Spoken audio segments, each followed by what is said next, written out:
Ladies, gentlemen, boys, and girls, people of all ages, welcome to what we call the Sunday Rise. It's the Sunday Rise. And I don't know what's going on with Jack, but it's the Sunday Rise.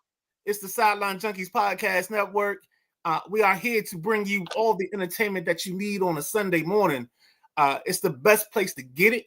If you don't know, you better ask somebody. It's the way you start your week, baby. If you ain't in church, you should be right here in the first pew of the Sideline Junkies Podcast Network Baptist Church, getting ready for the gold-plated collection plate to come your way so you can make your tithes and you can get your week started right, baby. It's the Midnight Rider. It's the Gentleman Jack. It's the big guy, KG.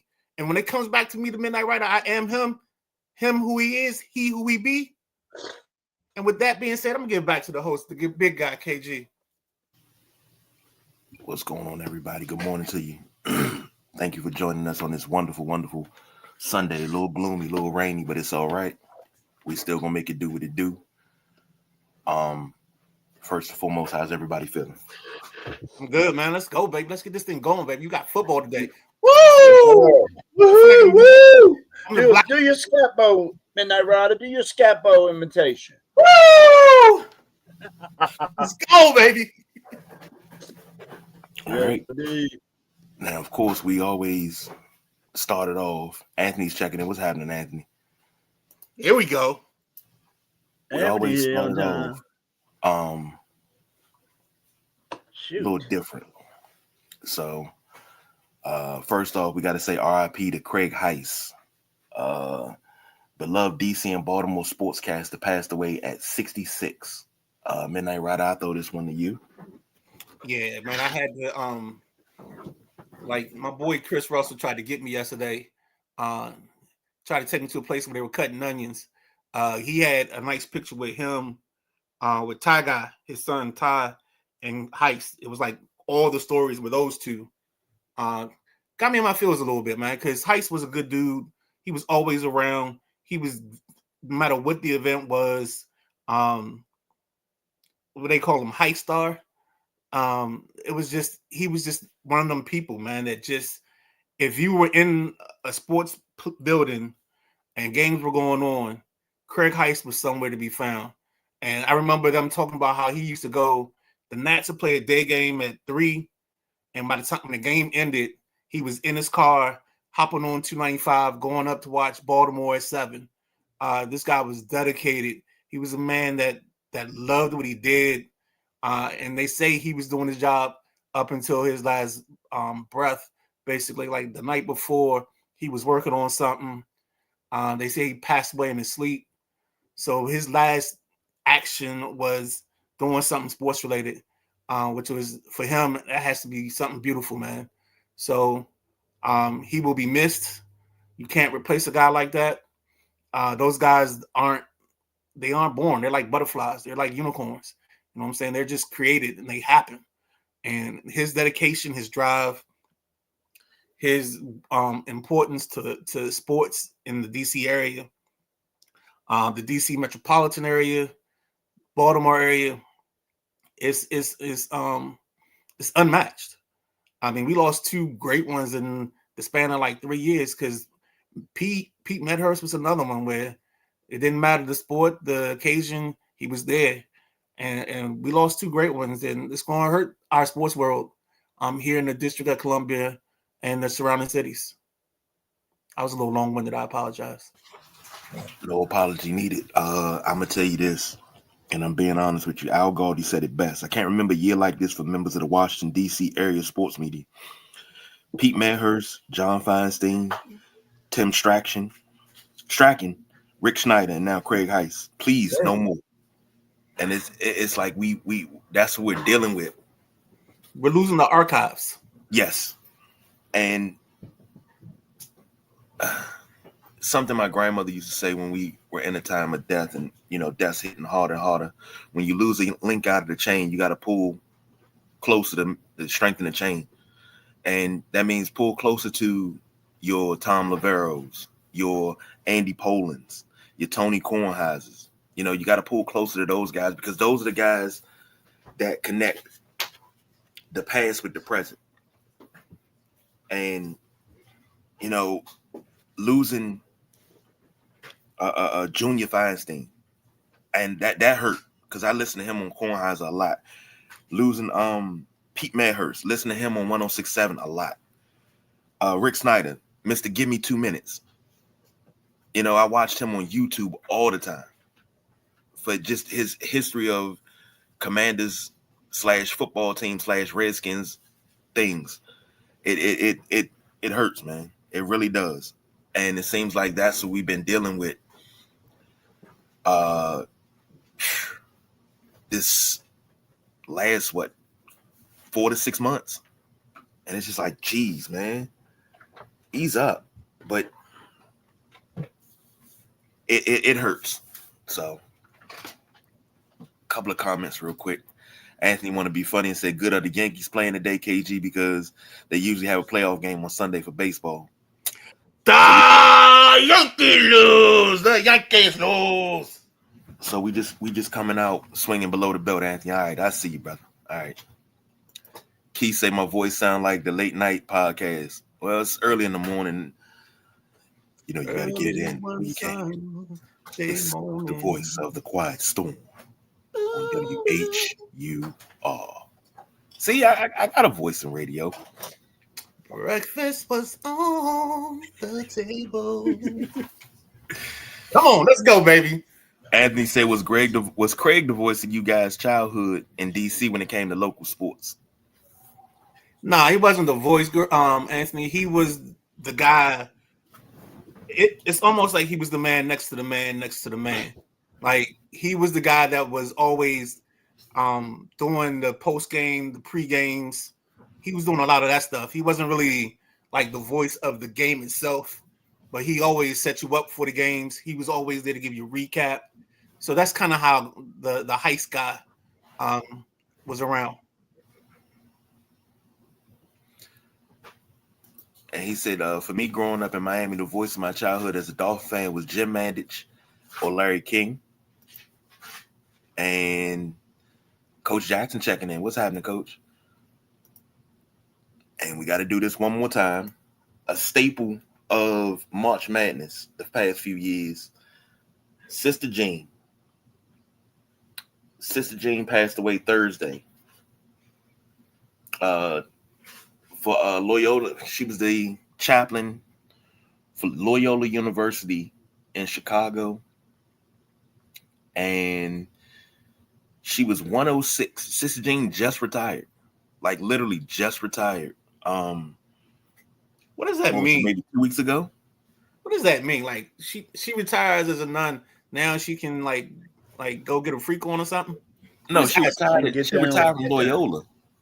Oh, okay. I'm just asking questions. No, I didn't know she had to keep her nundom because she retired, or she got to be like a regular chick.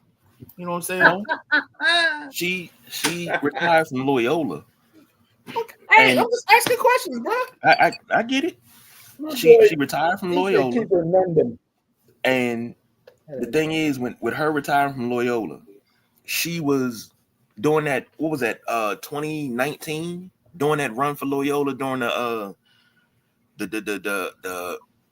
what did they make it to? Sweet 16, Elite 8, something like that. Yeah, she was there. She was a staple.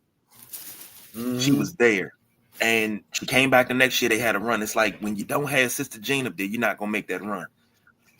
And she was a inspiration, not only to Loyola, but she was an inspiration to those of us that watched the tournament. To see somebody out there still getting it in, doing what you love at 106. Man, I can only hope and pray to be 106 and still running around to different venues to watch basketball. Nah. You know, I can see it now, 106. I'm pushing the drop top, and me and my wife stepping out. We are going. Oh, we going to the Sweet 16 this week, and then we going to the Final Four next week, because that's what we do at 106. Behind the drop top. You behind the wheel of the drop top, but the drop top driving itself. But that's the blessing of it. And, you know, It's crazy. It's crazy. J Dub checking in. Good morning, J Dub. Anthony said, "Can you guys explain more about Sister Jean? I never heard of her before until you brought her up." Oh man, she was a staple. If you watched, you watched The NCAA Final tournament. Four, the NCAA basketball tournament. It was 2018. She gained overnight publicity outside the Loyola community after Ramblers upset Miami in the 2018 NCAA men's tournament. And her fame continued to grow after they beat Tennessee in the round of 32, sending Loyola to the Sweet 16. Then the 98-year-old nun quickly became the star of the tournament. Her bobblehead selling for more than $300 online. And Loyola went to the Final Four that year for the first time since 1963, but lost to Michigan. And she drew national attention when Loyola appeared in the 2021 tournament, but she had initially been barred from appearing at the tournament due to COVID-19 restrictions, but later was cleared after she received the COVID-19 vaccine. And then they reached around the 32. She incorporated a scouting report in her opening prayer for the game against the Illinois Fighting Illini, a team she was reluctant to play against because she did not want to cheer against another Illinois team. And the Ramblers went on to beat the Illini 71-58. So, yeah, she. When I say legend, I mean legend of the tournament. And we lose them left and right. But here's one thing that you got to say, and this is something I learned a long time ago. When you live a life of 106, and the time clock it has to be punched with the big man upstairs. You can't be mad at it because that's 106 years. Most people don't even get that far. 106 years, and see what she's seen from 1919 to 2025. Beautiful, man. A beautiful life. So I wouldn't go as far as to say like a mascot, Anthony. I'd say more like a inspiration. And because mascot, I think that's too low on the totem pole for her. Because at halftime, everybody goes to the tunnel, and you got to get dapped to Sister Jean. Fan Scott. You gotta give if you don't give dap to Sister Jean, you messing up. But you gotta give dap to her on the way to the tunnel. And Andy said, dying is sad, but if you die at 98 or even 100 or older than 100, you lived a long life and you saw almost everything throughout your life. True indeed. But rest in peace to Craig Heist. Rest in peace to Sister Jean. You all will be missed. Now let's get out of here. Let's get to some happy times. The WNBA Finals, baby. The Las Vegas Aces bring out the broom and sweep the Phoenix Mercury 4-0 with a 97-86 victory. Asia Wilson, who was your Finals MVP, 31-9. Chelsea Gray had 18. Jackie Young had 18. 10 from Dana Evans. 12 from Jewel Louis in the win for the Mercury. Alyssa Thomas gave you a triple-double. 17 points, 10 assists, and 12 rebounds.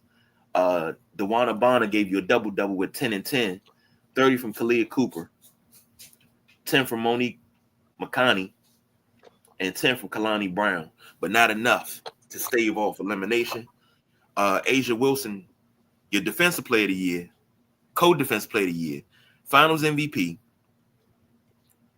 wins her 4th championship. A lot of people say, guess what? She just went down as the GOAT. And I don't see any argument there. Like, could she supplant Swoops? I don't know. I mean, I don't see much of an argument, but she got a strong case. Gentleman Jack, what you got on the WNBA playoffs? It was a sweep, as several junkies predicted. With the Mercury playing shorthanded without Sabali, who was out with concussion protocol, I knew the Mercury didn't have a chance in Game 4. They just can't match up with the big three over there at Vegas. When Asia Wilson, Jackie Young, and Chelsea Gray are playing together like a fine-tuned machine, aces are hard to beat. And that's what Wilson, Young, and Gray did. Congratulations to Asia Wilson on another finals MVP. Congratulations to the Aces, third championship in 4 years. And, congratulations to the Mercury for making it to the finals. Alyssa Thomas and Miss Copper, they just need a little bit more help. Maybe they can pick up a piece in the draft or they can pick up a piece in free agency. But the Mercury just needs a little bit to get over that hump. And I look for the Mercury to still be a contending team next year. Like I said, if they can get one more piece, I think the Mercury can be dangerous too. But this Aces team, to win 3 championships in 4 years, I mean, that reminds me of like Celtics and shit. So, they're comparing it to Bill Russell. It's nuts to do that. That's a bit much in my opinion, but 3 ships in 4 years and 3 MVPs, that's pretty impressive. Congratulations, Las Vegas Aces. Midnight Router. Oh, yeah, man. I mean, you said it all. You said it right, man. This young lady's come in. The threesome, the trio, however you want to call it, they were too much. It was one of those situations where I think we said it on several shows that we were just like, the Mercury are here, but the Mercury got here because they were able to close out games better than everybody else. And I thought that they didn't have enough for the Aces when they came down to it. And that's exactly what happened. We called a sweep, or we called a womanly sweep. I don't know if it's a gentleman's sweep. I guess it'd be a womanly sweep as the best case scenario for the Mercury. But it's just one of those situations that they didn't have enough artillery when they came to the fight. They came to this battle. They came to this gunfight with a butter knife. So that's all I got. Take it away, KJ. Well, when it comes to comp, them comparing her to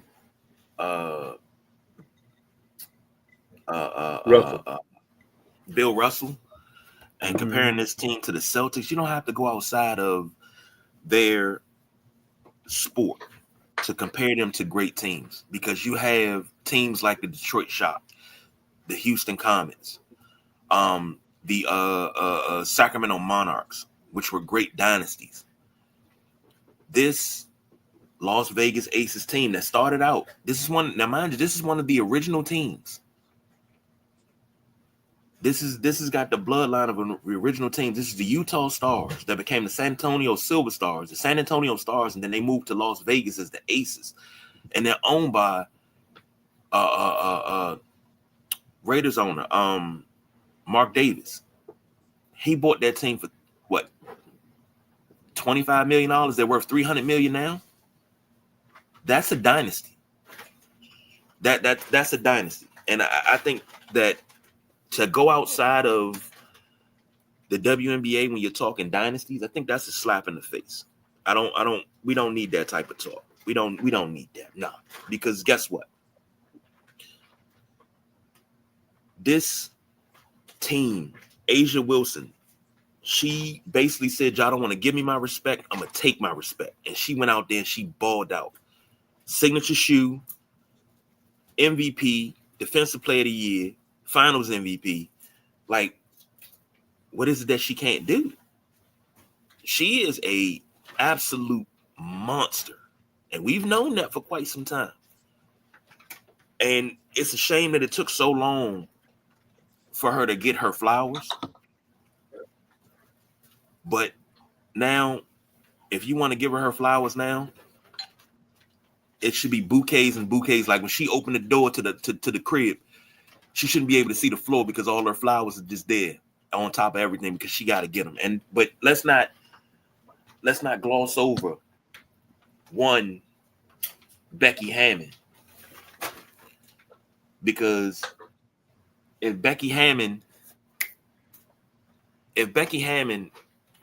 wasn't their coach and she didn't have the experiences she had, I think they'd still be dominant, but I don't know if they'd be super dominant because she is like when it comes to coaching and coaching players up, Becky Hammon, she was a great player.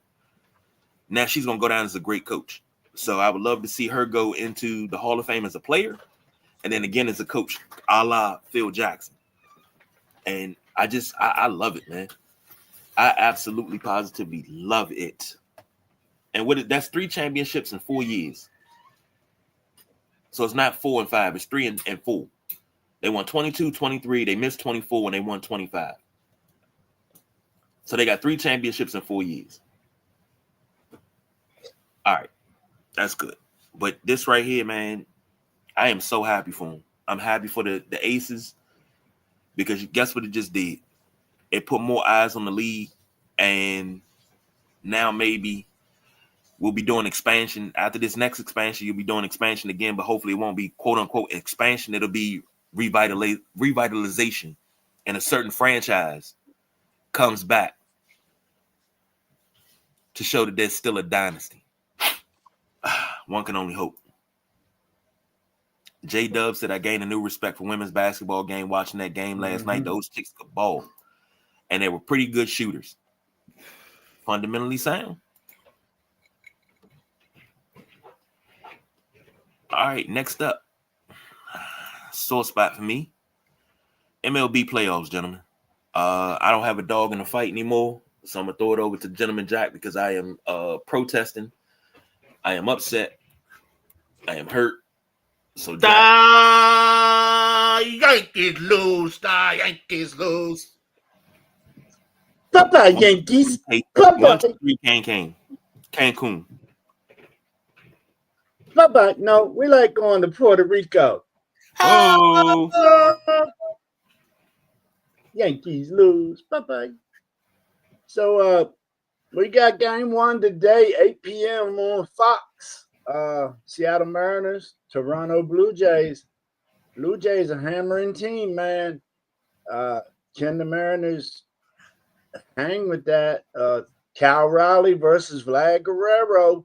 If you want to look at it from the long ball perspective, I like what the Mariners, have accomplished this year. I didn't think they was going to do it in the beginning, back in April. I did not think this was going to happen with Seattle, but hell of a season. But I think it ends here, man. The Jays are my World Series favorites right now. I'm telling you, Jays are playing good ball. So what are you expecting out of tonight's game, Midnight Rod? I expect this game to be a baseball game. I expect this to be Toronto winning this thing tonight because Toronto's hot. Toronto has been hitting the ball all series, all year long. I don't see a reason why they can't keep it going. I know the Mariners have their good young pitchers led by George Kirby and company coming into town. They have their hitters. You talked about, Kyle Raleigh. Can't forget Mr. 30-30, Julio Rodriguez. They've got stuff on their side. They've got weapons. I just think the way Guerrero's been hitting the ball lately, if he stays this hot, because he had like 3. I think he had 3 or 4 home runs in the last series alone. So over 500. Yeah. That over 500. Yeah. I expect him to keep that up, and I expect this team to come into this game. And I think they take game 1 from the Mariners and put the pressure on the Mariners because the Mariners are in the spot they haven't been in almost 20 years. This is their first championship series in a long time. So I think they're going to be a little bit nervous coming into this, even though most of these guys weren't even born when the drought started. But I think it's gonna weigh on them. But I got Toronto winning game 1. I got Toronto winning the series. I think I got Toronto. I thought I had Toronto and the Brewers in my final 2. I was trying to look it up, but I'm kind of killing the suspense for the other series. But yeah, I know I got the Brewers winning the World Series. Let me say this. Not so fast, my friend. Toronto Toronto's good, but I think the Mariners got a better shot long term to win this. Toronto may win game 1. Seattle wins the series. Seattle's going to the World Series. Seattle's going to be one half of your World Series there. So I'm not. There's no doubt in my mind that Seattle's going to take this jump, because I would have loved for it to been another way around, but it's okay. Seattle wins this series convincingly too. I don't know about on the that. NLCS side, are we even set on that side yet? Yeah, we're set on that side. It's the Brewers and the Dodgers. Okay. The Dodgers win game 5 in dramatic fashion, bases loaded. The ball goes back to the pitcher. The pitcher panics because he drops the ball. He tries to make a throw to home plate to get an out where he should have gone to first and just ended the inning. Always go 1 when you bobble the Always. ball. And the Always catcher was go pointing one. the catcher was pointing the whole time. That's how you know he panicked.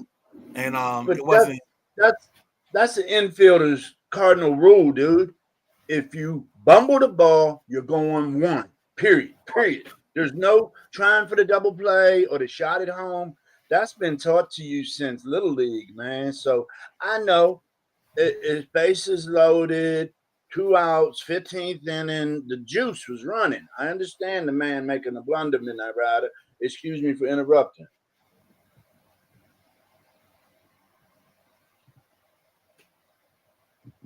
You all right? I didn't hear the last part of what you said. I'm sorry. I said it was bases loaded, 2 outs, 15th inning. I mean, the juices was flowing, and I know it's been taught to you since Little League that if you bumble a ball, the play you're thinking, the double play, the play at third, the play at the plate, because those runners got a little bit of an advantage because they're leading, they're closer to the base versus the batter. He's got to go 90 straight up. So whenever you bobble a ball, the play's at 1. I teach that to my guys, A1 day 1. So it was just a light shining moment, pressure, shit happens like that in the heat of the game. So you can't hate on the dude. And this ain't going to defy dude's career. It ain't like it was the Red Sox down first baseline and went through his leg, Bill Buckner. Ain't like it was a Bill Buckner blunder. You know what I'm saying? Right. No, I mean, I think the crazy thing about the whole thing in that scenario was just, we always say everybody's got a plan until they get hit. That's the old Mike Tyson joint. And I think for this guy, he had a plan until the ball got hit to him. And I think he just panicked in the moment, and he couldn't recover and couldn't figure it out. And that's how we get the Dodgers facing the Brewers. You get the best team in baseball against the most expensive team in baseball. Go ahead, Jack. Yeah. But the Phillies lose. The Phillies lose. The Phillies lose. Bye-bye, Phillies. Everybody leaving. But the crazy part about that whole thing was the Phillies, like we said on Thursday, if you look at the top 4 people in their lineup, those are the only 4 people hitting, and they weren't even hitting that well. Like they were barely getting. I think they weren't hitting over 200 in the series, and those are the only 4 people hitting the whole time. That's crazy work. That's crazy for that series, man. Bottom half of their lineup was weak. Bottom half of their lineup didn't exist. She didn't even come to the game, huh? Yeah. They was already in Puerto Rico. Oh. Go ahead, KG. It's good. Who we got winning this series, man? Well, I already spoiled my thing. I got the Brewers. I got the Brewers winning this whole thing. I got the Brewers too. I'm going Dodgers, Blue Jays in the World Series. Dodgers repeat. I just saw my ESPN. So my ESPN has Seattle and the Brewers, and I got the Brewers winning the whole thing. Brewers was as hot. I mean, it'd be different. It'd be different to see a championship go through Milwaukee versus, LA or New York or Houston. It'd be different to see a championship go to Milwaukee. And it'd be back in the day. When the last time Toronto won a ship? Early 2000, late 90s, something like that? I think that's the Joe Carter team. Yeah, that was 92. Yeah, that's way early. Gaskins. What's the guy? Dave Stewart was one of the pitchers. Yeah. Who else was on that squad? Oh, my guy with the funny helmet, John Olerud. Yeah. I think Roberto Alomar was playing second. Okay. Can't remember who was that short on that team. Isn't that the one when Carter hit a walk-off? Yeah. Remember that? Yep. No, I just think it's going to be the Dodgers again, man, because they're still, like I say, they started getting healthy these past 2-3 weeks before the playoffs, and then they're not even hitting on all cylinders in LA. And if that happens, Kiki ain't hot yet. Kiki is not hot yet. I can't believe that. But Teskovar he ain't hot, but he's still getting his impactful at bats. Yeah. Well, he not going yard and throwing ribbies up all over the place like he's been known to do in the playoffs. I think the ALCS and the NLCS is going to be great. I wouldn't be surprised to see some game 6s. This one goes 7, correct, Midnight Rider? Yes, sir. They adjust all these series throughout the 3 main sports so much that I can't tell what we're going 5, 7, 3. But yeah, definitely a championship series and a final should be 7 games. Just think about this. Baseball is always 3, 5, 7. Yes. That's Oaktown? Yes, right. But I'm just saying. I was waiting for that. I threw that up there. And to answer your question, I felt like Sherman Douglas. Oh, sure. To answer your question, you had Olerud at first, Alomar at second, Kelly Gruber at third, right? Pat Borders was your catcher, Manuel Lee was your shortstop. Okay. Dave Winfield was your DH, Joe Carter in left, Derek Bell in center. I'm sorry, Devin White in center, Derek Bell in right. Yep. That was in right. Mm-hmm. Yo, there's a great prank where they have this thing, and I don't know if this was 92 or not. It might have been after, it might have been before, but Joe Carter and company pull off a great prank where they make Derek Bell's car available in a raffle for the fans. Oh, damn. Yeah, so it's like they pull his car onto the field, and it's like, if you buy a ticket, you can win this car in the raffle, blah, blah, blah, blah, blah. It is one of the funniest things I've ever seen because Derek Bell is like, if you see his face, he's shitting his pants. Excuse my language. But, it's amazing, man. But it's classic, late 90s, early 2000s baseball. Go ahead, KG. I'm sorry. Beautiful stuff, man. That is the stuff that legends are made of. So we'll keep an eye on the playoffs. Playoffs. But I think this championship series is going to be really good. It's going to be interesting because it's not. How do I say this? It's so not. The Yankees ain't there. That's why. Right along, because Jack want to do this. I always got rub salt in the moon with my Yankees, man. Yeah. Switching over to college baseball. Bye bye Yankees, bye bye Phillies, bye bye Yankees, bye bye Phillies. Yankees lose. Yankees lose. Yankees lose. Yankees lose. Yank this. Whoa. We got a family show here.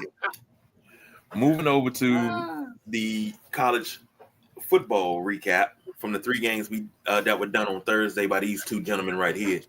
The first game up, Alabama Crimson Tide came in at 4-1 against the Missouri Tigers, who were 5-0.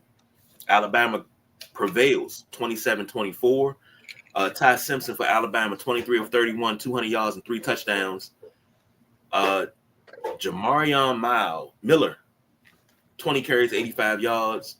Ladzier Brooks, 4 catches, 58 yards. For Mizzou, Bo Pribula, 16 to 28, 167, 2 touchdowns and 2 picks. Also had 11 carries, 61 yards and a touchdown. And Donovan Gabode, 3 catches, 55 yards and a touchdown. I feel like you should have a little someday say Mayo after that. You know what I'm saying? Oh. Okay. Mizzou, man, they came out and represented. I don't know what the spread was on that midnight round. I didn't write the spread down Thursday, but I think Mizzou covered because I picked Mizzou to upset Alabama in this game. And damn, if it could happen, man, it really could have happened. I got you, Jack. Just keep going. Ty Simpson played great, dude. Had the game-winning TD pass with 3 minutes and 16 seconds left. Took the lead for good right there. And that running back you was talking about, they like to call him Jam Miller. And Jam. He was jamming the ball down their throat. And that boy, LT Overton, he had 1.5 sacks yesterday. He was busting up at quarterback for Mizzou, Bo Pribula. Bo, he had a pretty good game, but he had a tough time with them interceptions. He also rushed for 61 yards. Running back, here's what's up. When I talked to y'all Thursday, Midnight Rider, I mentioned running back Ahmad Hardy and said, this is going to be my Ashton Genty this year. Alabama held Ahmad Hardy in check. 12 carries, 52 yards. The man averages, I'd say, a good 140 a game in the first 5 games. So they really held him in check. Mizzou was 1 for 10 on third downs. You're not going to move the ball if you can't get third downs. So Alabama etched them out. I picked Mizzou. I think Keith and Midnight Rider picked Bama. But it was 3.5. It was 3.5. Yeah, so Missouri covered. Yeah, so they did. They showed. Mm-hmm. So Missouri, they did. They played well. To be saying you're playing a top-ranked Alabama team and you're, a growing SEC squad. They had 4 sacks on Mizzou. They was all over Ty Simpson. Simpson spread the ball around to 9 different receivers for his 200 yards passing and 3 touchdowns he had on the day. I thought Ty Simpson did a great job again. This is my 2nd week in a row of really dissecting Ty Simpson's game. And he's looking better and better to me as we go. Midnight Rider, what'd you say? I mean, when you look at games like this, you got to ask yourself, why is the sky blue? Why is water wet? Why did Judas go get the Romans while Jesus slept? This was one of those ball games, Alabama 27, Mizzou 24. It was one of those situations where you had to figure out just like, could Mizzou do it? And I felt like all along, I think I said it on Thursday night, that I didn't feel Mizzou could win this ball game. They'd make it close and interesting, but I didn't think they would win.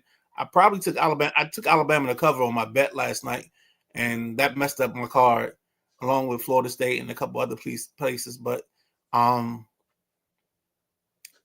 Simpson, baby, I keep telling people. I told people when he played, they lost to Florida State. This kid's got moxie. He's got that thing. He's got that thing. Who he is. What's Nas's old wife? Khaleesi, right? Khaleesi, yeah. His milkshake brings the boys to the yard. He's one of those guys that I think his teammates will follow him into anything. He's a general, and that's what I thought about him the whole time, even especially after the Florida State loss. And we've seen what Florida State has become, as well as Penn State. But I'm not gonna get into all that. I'll say that for to wrap this shit up, B. But I think Alabama's got something in the works. They got something in the works, and another team's got something in the works. But we'll say that hopefully I can remember it for the Wrap That Shit Up B when we come back to doing what we want to talk about. All right. And Coach Devon checking in over on Instagram. Good morning, Coach. Hey, Coach. Couple of comments real quick. Coach Jack said, "Hey, hold on, Jack. You coming to Blade homecoming game?" Yeah. Okay, sir. Is that do they got enough kids? Because last time I talked to Coach Powell, he said it might not happen because Blade came into the season with 16 kids on the roster on the varsity roster. They only have a varsity team and 16 kids. We're playing, playing both ways. So we going. That might be our junkies field trip. I'm doing a field trip the weekend after too. That's been planned the 24th. But if you can't make it, you can't make it. Be there, be square. So so it's the 25th of Sunday? You gotta be shitting me. I'm sorry. 24th is a Friday. Okay. And then next week is the 17th. So yes. So last I talked to Coach Powell, because Blade plays long, which is going to be ugly. And Coach Powell said, yeah, if they have enough kids to play the game, is what he told me 2 weeks ago. So let's keep our fingers crossed, Marcus. And if that game's going down, I'll do my best to get over around the way. All right. Joshua Walker coming in showing love. Hey, Josh. Jack, KG, Midnight Rider, y'all are the best. Me and Josh this morning. Yo, that dude is all love, man. I appreciate that, brother. Trying to go back to another episode of Highly Opinionated. Because they do some good stuff, man. When I see comments like this, the first thing I think of is getting my Drew Hill on. And I always say, I want you to know that we love you.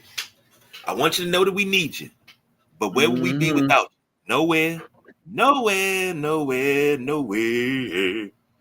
Wouldn't be nowhere without you. So, if you have never listened to Into the Drew, please go listen to it front to back, no skips, absolutely banger of a CD. I think Into the Drew had to be the best Drew Hill album. But what? Yeah. I thought you were saying we were 5 steps away. Andy said, don't start. Andy said, do you guys think it's possible for Ruben Bain, the Miami Hurricanes defensive end, to win the Heisman? Even though his stats are not there, he basically the game changer player on the field. No. You need stats. No. Yeah, you got to have the stats. Andy says, Jalen Jackson, E. Simpson is just a bigger version of Tua. I totally he's a lot different than Tua. This kid is all heart. He might be a better. You know what he is? He's a better version of Mac Jones. Ooh. Because I think Mac Jones at Alabama was a certain way, but I think Tyler Simpson, because I think he's only I think he's a sophomore, and I got to double check that, but I think he has time to grow into his role. So that's why I say I think he's a better Mac Jones than anything else. Didn't Mac Jones win a national championship? Mac Jones did, but Tyler Simpson, if we're talking QB talent, I would take I'd take Tyler Simpson over Mac Jones every day of the week because I know what he's going to become. He's going to become a dog. And Coach Jackson says, as far as we know, it's happening. Talking about the Bladensburg homecoming. Right. Okay, and right. Checking in. It was teetering. He said, just Jack. I don't know about Midnight Rider, my man player. Here we go, starting this that Celtic shit. It's all good. We don't care about no damn Midnight Rider chumping.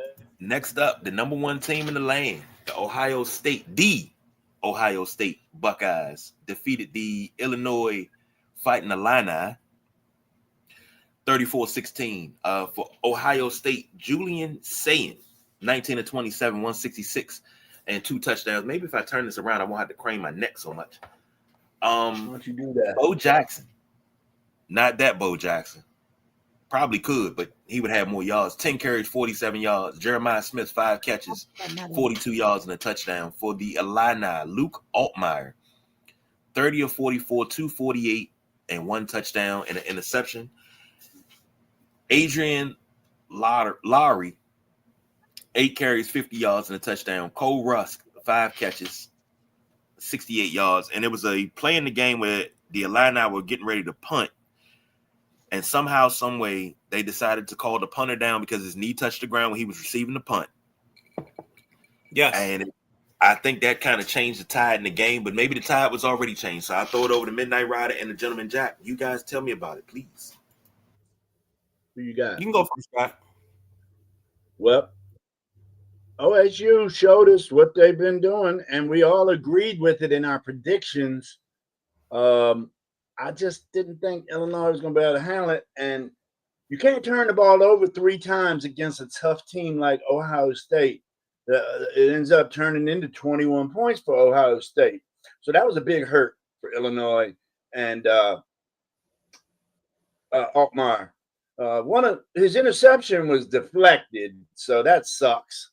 And his fumble was a strip sack. You got to hold on to the rock. Ohio State has not given up a touchdown in the first half all season so far.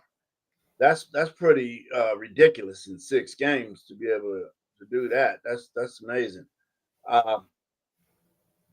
Stan just couldn't get rolling on any tempo, in my opinion. I felt OSU was constantly hampering them, and then late in the fourth quarter, Illinois did a fake punt, and they ran to the left side, and I thought he got the first down, but officials and replay called it short, and that hurt bad because there was 7 minutes left in the ball game at that point, and I think they was down not as much, but that hurt.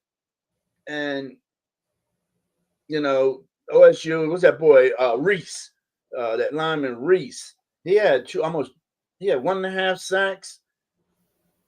Up next with OSU, they got Wisconsin, and Illinois has Washington. Illinois got 0 sacks in this game, so that shows you how good that Ohio State front line is. The offensive line at Ohio State is probably better than most NFL offensive lines. There's some big huckabucks on that team. So, yeah, that's what I seen out of that game. It was exactly how we predicted, huh, Midnight Rider? Yeah, man, this is a ball game. We felt like, and we thought that the moment was too big for Illinois. I mean, we saw that when they played Indiana, and this was just one of those moments when truly the Ohio State Buckeyes decided to just go ahead and zoom right past them. They made this look like it was easy, like it was Sunday morning. So when you come to this situation in the ball game, these two teams, I just knew Illinois didn't have enough. They couldn't. They didn't have enough in their backfield, in their receiver room, whatever it was. I just knew it wasn't enough for them to make this an interesting ball game. I knew that Ohio State was going to run away with this, and it just was one of those things. If you had played this on the PS5, like, and I wonder what the score was in our league when Ohio State played Illinois in the greatest fictitious college football game in the world, Craig. But I just knew that Ohio State was going to dominate this, and they did. Illinois just couldn't make plays when plays were needed to be made, and that's how we end up here at 34-16. Sometimes things are predestined, things are known. You know, sometimes you can do things because when the earth and the seas start revolving, the rosebuds know to bloom in early May, and that's what this was. Go ahead, KG. Couple of comments real quick. Anthony says, I'm starting to see what KG is saying. He's just a straw upstairs, the drink on the show. If it's not for him, the show would never happen. Whoa. Oh, Lord. Oh, Lord. Oh, Lord. See, when you get love like that, Anthony. When you get love like that. Coach Jackson said, is Jeremiah Smith still a number 1 player in college football? No. He's No. one of the best wide receivers in college football. No. His quarterback Not can't who he lift him is. up. His quarterback can't put him on that pedestal.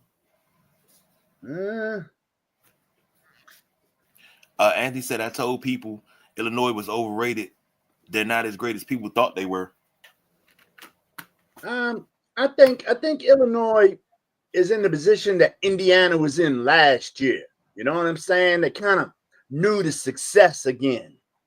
Success is fresh to them. It's not like they've been there. And Indiana's gained confidence through 2 or 3 years of success under Coach Signetti. And I feel Illinois can do the same thing. It's just going to take them a little time. Okay. And Tim says, don't forget There we BYU go. last night, 6-0 on that national championship run. Tim, I'm all over it, baby. That was amazing game last night. These boys was sleeping. They was looking at the back of their eyelids during that BYU game. Double overtime thriller in Manila. That joint was off the chain. Well, anytime what? anytime your quarterback wears 47 and your middle Hey, linebacker, I was getting ready to tell you the story. I was getting ready to explain. Midnight Rider. I was getting ready to explain. The quarterback at BYU, he wear number 46 because he wants to remember when he was a running back and he punishes people. He punishes people. They ran a 2-minute drill, Shorty, right before in the fourth quarter. They ran a 2-minute drill with a run offense. And they was breaking off 12 yards, hurry up, snap the ball, 8 yards, hurry up, snap the ball, 18. I mean, I've never seen a 2-minute offense ran by running the ball. Crazy. That was a great game by BYU. That quarterback is a dog. And that BYU defense is sick. So I got you, Tim. Coach Jackson says, Bo Jackson is the truth. With a name like Bo Jackson, you got to be the truth. You can't just be named Bo Jackson and not be the truth. So, yeah, no, he's nice. You wait till we get you in the room, Jeff. We'll bump you in when we're ready, baby. I gave you the link. Well, you got to get backstage first. Yeah, he ain't backstage, dog. Once he get Like I backstage, said, and Tim said, "Don't hate, appreciate." I still got mad hate for BYU from 1990, and that's just because of Ty Detmer. So, question: did Indiana go into Eugene and beat Oregon, or did Oregon come to Bloomington and Indiana beat them at home? Well, I'm glad you said that because that's a great segue, Anthony, because that's our next game. Indiana 30, Oregon 20. This is an upset. The number 7 team upset the number 3 team. Both teams were 5-0 coming into this game. For Indiana, Fernando Mendoza, 20 of 31, 215, a touchdown, interception. Roman Hemby. Didn't Hemby go to Maryland? Yes, yeah. Yes, that's the Maryland that kid. name looks familiar. I was waiting for you to have that epiphany. I didn't want to ruin it for you. Because I saw that and I was like, hey, wait a minute now. It looks like 19 carries, 70 yards, and 2 touchdowns. Elijah Surratt, 8 catches, 121, and a touchdown. For Oregon, Dante Moore, 21 to 34, 186 in the touchdown, 2 picks. Jordan Davidson, 8 carries, 59 yards, and Malik Benson, 1 catch, 44 yards, and a touchdown. Gentleman Jack, take it away. Take it away. Take it away. Indiana controlled the ball. They did. They controlled the ball. They had 23 first downs compared to Oregon's 14. Indiana's defense, Signetti's defense, came out to play. The defense had 6 sacks, 2 interceptions, and 1 fumble. When Oregon's defense, who is known to be getting some sacks, only managed 1 sack on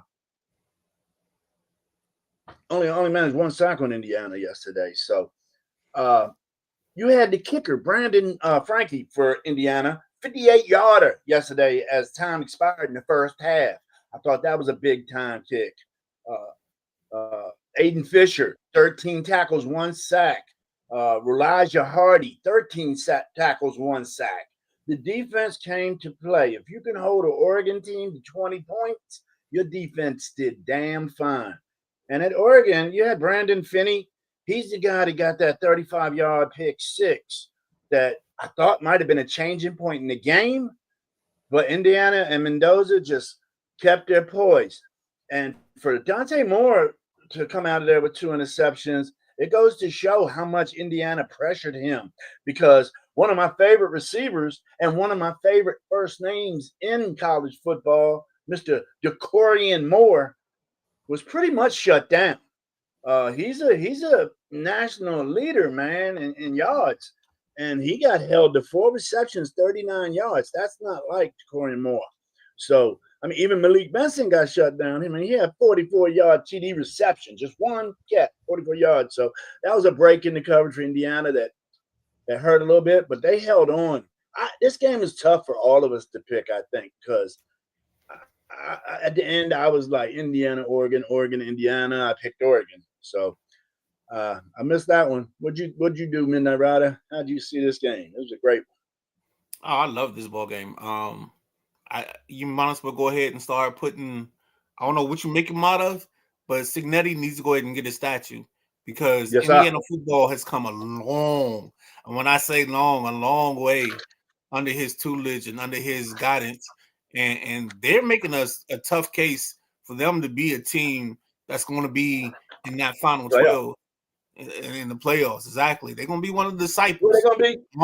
I don't know if they're going to be Matthew, Mark, Luke, or John, but they're going to be in that number. You know what I'm saying? When it comes to that time, Indiana will be there, making their case to be a team that plays for the national championship. It's crazy. It's amazing what they've put together. When I watched this game, I thought Dante Moore was under pressure the whole time, but I think you're going to see a shift in my quarterback rankings, because I had them 1 and 2. I had Mendoza 1, 2, Dante Moore 1, but I think we want to shift that around because of the win. But this game was like, if you couldn't, the only thing you couldn't do is turn your head away when you watch this ball game.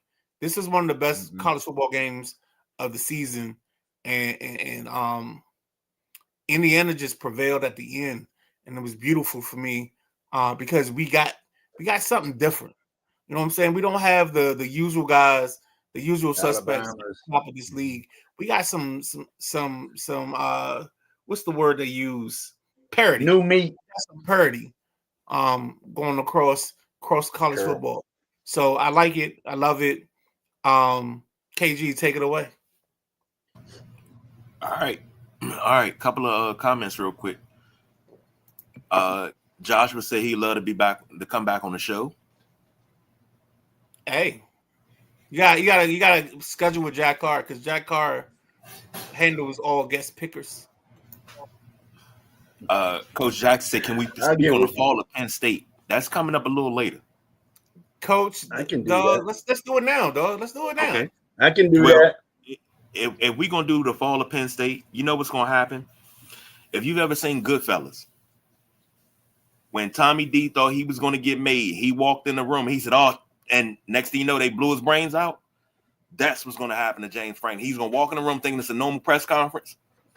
He's not gonna become a made man. It's done. You can't win any big games. This is it. This is over.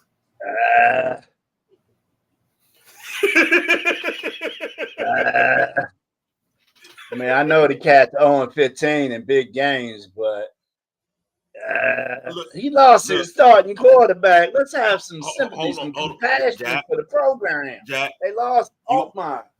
No, you know what's gonna happen? You're gonna get a phone call, and you're like, "Well, is it done?" Yeah, when something happened. What do you mean something happened? Nothing you can do about it. Not Altmaier. What do you mean? Yeah, it just happened. That's all. That's what it's gonna be. That's gonna be the press conference right there. Something happened. That's it. Go ahead, Jack. Because I'm gonna tell you right now. What's the quarterback again? Penn State lost yesterday. Drew Allen. Drew Allen's gone, man. They lost their starting QB1, man. Have some compassion for them folks up there in Happy Valley, will you? Yeah, this is tough, man, because like I say, Penn State was my number one team preseason. No joke. The most returning players, some of the better transfer players. I swore Penn State was going to run the table this year. But, yeah, not good. Not good. But Franklin ain't going nowhere, man. I think they love him down in Pennsylvania. So I don't think Franklin going nowhere. Mm-hmm. Well, I'm gonna quote because since this is Sunday morning, I can go to Jesus Christ. I'm gonna go to the book of Boys to Men. The line now we can end this. We can change the lyrics to make it make sense. James Franklin, you know we belong together. I don't know. I don't have no time for you to be playing with my heart like this. You'll be mine forever, baby. Just wait. We belong together, and you know that it's right. Why do you play with my heart? Why do you play with my mind? And with that being said, I think the Penn State Tigers have come to the end of the road when it comes to James Franklin, baby. It's over. Like we gotta be sending James Franklin to the Heartbreak Hotel. It is over. If you lose to UCLA, if you lose to Northwestern, I'm sorry. I got nothing for you. I can't help you out. You know what I'm saying? Turn to your neighbor and tell him it's over. Turn to your neighbor and let him know it's done. Look at time management down there. Look at time management down here. The time management police. This motherfucking.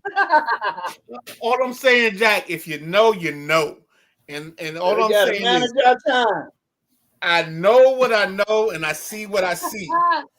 And every now and then, I know there's a forest, but I gotta look at the trees. All right. And if you don't catch that rhyme, don't worry about it. It's okay. But you gotta know it's over when it's over. And this we already done. 5 minutes late because of you. Time management police. Go ahead. We got it. We got it. Tim said Penn State QB was ass anyway. No, he wasn't. Anthony said, Jack, I can't have sympathy for Penn State because I live around them down here in Florida. They're the most arrogant football fans I've ever dealt with when it comes to college football. I haven't seen that, but that's Coach Jackson said compassion don't save jobs, and Matty Ice checking in. Penn State was overrated. I said early on I didn't think they were that good. So yeah, we all got opinions. That's why we do this, and we got assholes.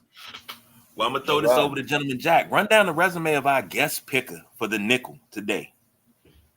Well, you got a gentleman that's been on our show before. He's been in the passenger seat. He's a former football coach at DeMatha Catholic High School in Hinesville, Maryland. He's coached at Patuxent High School down in Lusby, Maryland, Southern Maryland football, which is growing down there. He even coached the Solomon Steelers. Welcome, my guy, Jeff Ricker, man. Jeff, welcome. Jack, thank you for having me again. And I don't want to upset you real quick, but Franklin should be fired. Yes, sir. That's right. Join the march, baby. I can hear it. I don't have to agree with it, but I can hear it. I have a dream that one day Penn State will be free of James Franklin. He come back to Maryland and work with Loxley. No, he ain't coming back to Maryland. He going somewhere else. Hey, Maryland keeps losing. Loxley can go too. Oh, I tell you, they go 4-0, then they go 0-4. Anyway, I hope for their family's sake they don't get fired. Right, exactly. Mm-hmm. Well, it's about that time. We're going to switch this over to the pro game, so let me do it right. Give you that right there. Because that's the love right there. First game that we starting off with. Nick. 49 versus the 3.5-point favorite. Over under is 46.5. Gentleman Jack, take it away. There's a gleam. Well, ain't no gleam here. San Fran is banged up. Brock Purdy, Ricky Pearsall, both of those out early this week, out by. But quarterback Mac Jones is also banged out, you guys. I'm not sure if you know about that. He a little sore, but Mac Jones is 3-0 as a starter this year. So you just got to hope you can keep McCaffrey healthy, because McCaffrey right now currently leads San Francisco in rushing and receiving yards. Okay, they missing Debo a little bit. I don't know. Defensive end Bryce Huff, 3 sacks. And who they need to step up with Pearsall out is Kendrick Bourne. I'm sorry, Kendrick Bourne. He last week he did. He stepped up big last week for San Francisco. 10 catches. I don't know if it was 120, 110 yards, something like that. I don't have it right. But Tampa Bay, that's the come from behind team this year. They're doing what Kansas City was doing last year, squeaking in the last minute drives. So I got Baker Mayfield back in my fantasy lineup. I'm sorry I didn't put you in there last week, baby. You my boy. You my guy. But they got Bucky Irvin out, Mike Evans out, McCollum's out, one of their cornerbacks. Ibuka is going to be big today. And Rashad White. Watch for Rashad White to break a few against this San Fran defense. I got the Bucks, man. The Bucks to win this, and I'm going to take it's been overs for the Bucks for the past couple weeks, so I'm going to take the Bucks in the over, guys. Who's going next? Gotta give it to the guest, man. Gotta get let Okay, Jeff. Jeff. Yeah. I just want to go order. Jack, I agree with you about the quarterback situation. Baker Mayfield, I mean, that's a quarterback that has 7 lives. That's for darn sure. And I believe the Bucks at home. Yes, sir. Raymond James. The only difference I'm going to do is I'm going to take the Bucks in the under. I'm going to take the Bucks in the under. I like the Bucks head coach. I'm not a big with San Fran and all those injuries. I'm going to take the Bucks at home, and I'm going to take the under. Good call. I like what you're saying there, Jeff. But I gotta disagree on one part of this. I like the Bucks because Baker is cooking. He's in the kitchen, and Baker is cooking. And him and Ibuka, they got a connection. They got some things going on. It's like, I mean, if there was a difference in relationships, it'd be like him and Mrs. Jones. They got a thing going on. But I'm gonna take the Bucks. I'm gonna take the 3.5, and I'm taking the over. So you can, it's all Bucks for me because I think the Niners are just living a fantasy, and I think they're not the team they're going to be right now that they will be in a couple weeks. I think they're getting things together. So that's all, and you can't go chasing butterflies. You know what I'm saying? You can't chase waterfalls either. You gotta live with the rhythm and the things that's going on right now. And what's going on right now is the Buccaneers are playing some good football. Whether they got Godwin, Evans, or not, it doesn't matter. They just make it happen. They look at the man in the mirror and make it do what it do. KG, up to you.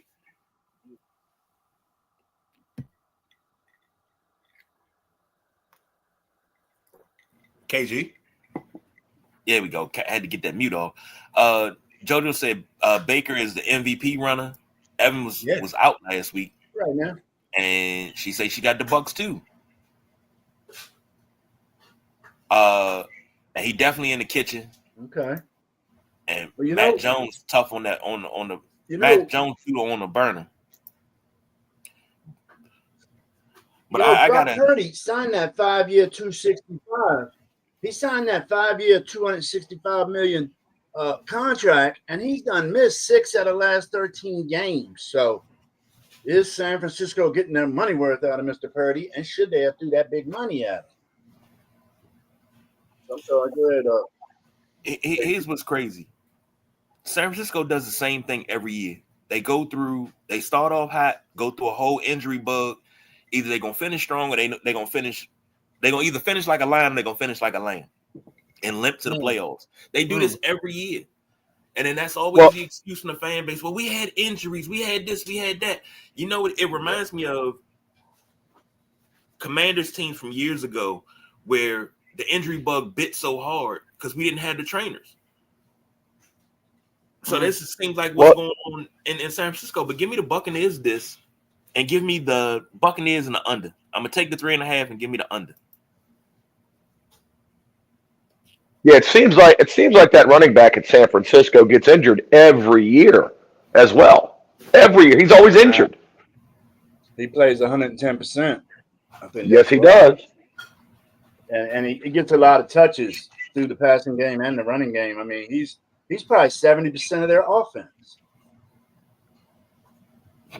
And you know, they got a backup for the 49ers going to be playing right tackle, and he's got to match up with Hassan Reddick. So with a backup at right tackle, I expect Hassan Reddick to cause some problems today for the San Francisco 49ers.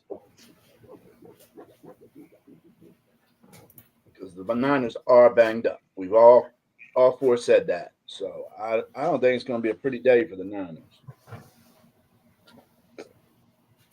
And JoJo said facts, KG, because unbeknownst to my Pack O-line starters were out last 2 games of the show, and I ain't said a word.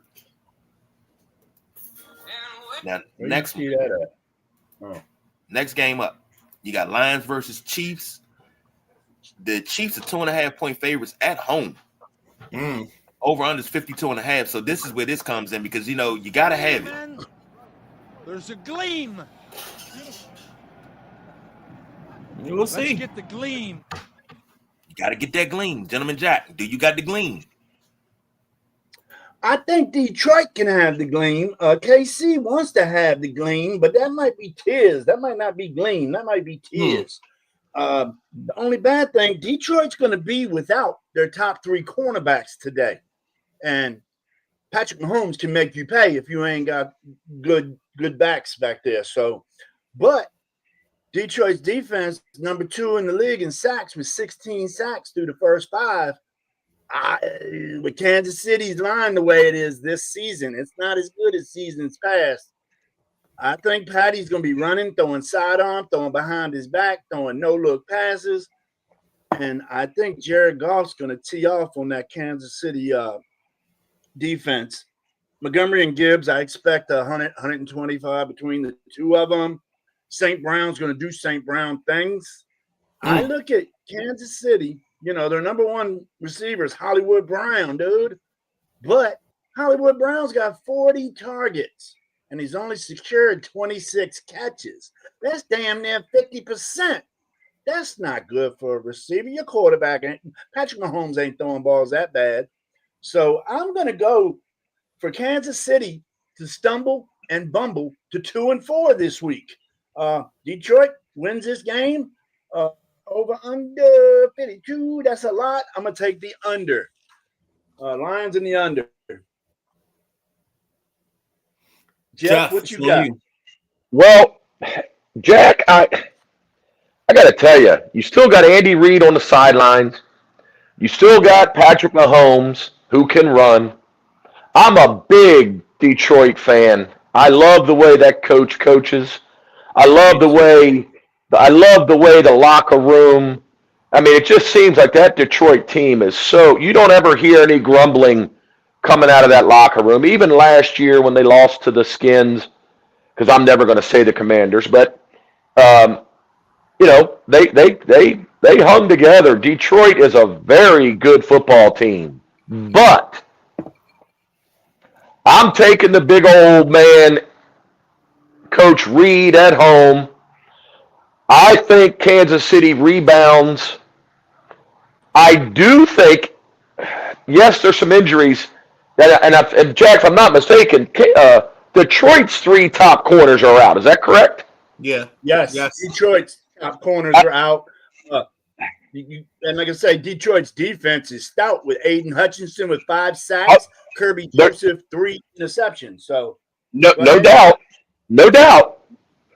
But you still have, to me, the best coach in football right now, and arguably the best quarterback still, and I don't like him, but I'm taking Kansas City and the under.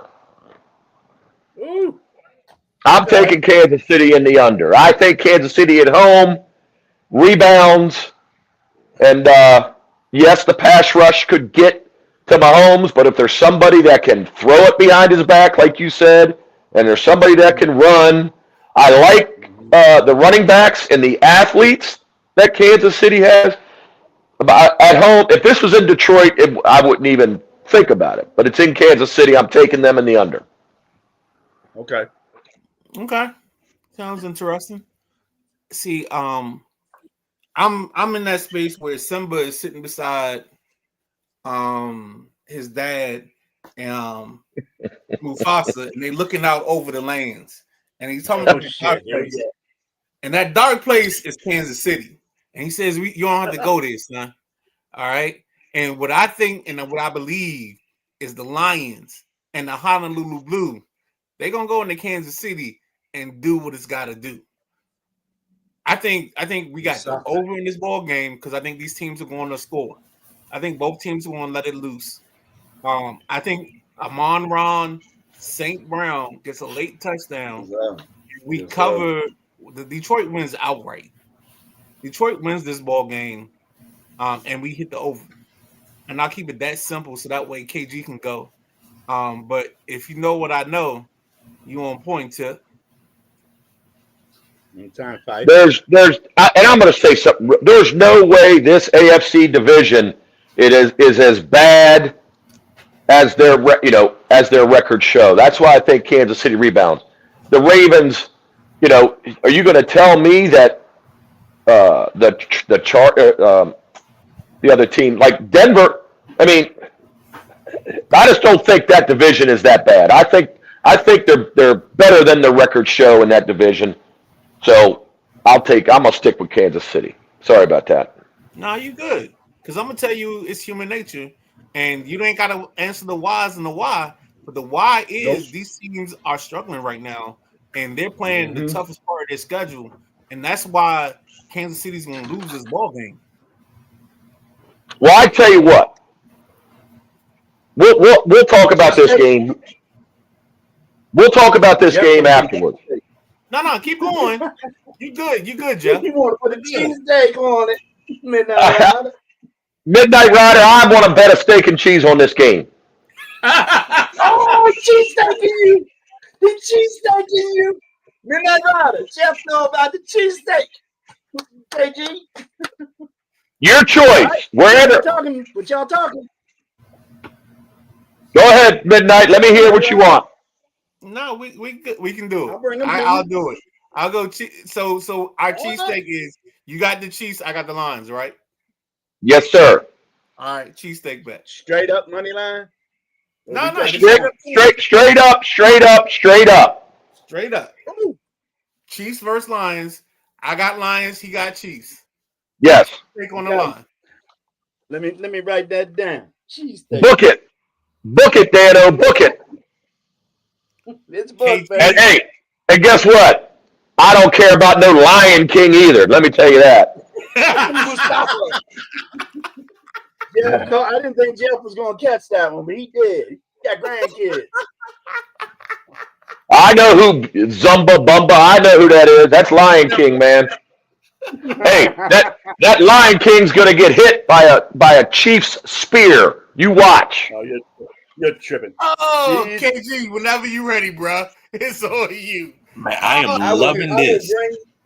I would bring Jeff Ricker to you, Midnight Rider, if he loses.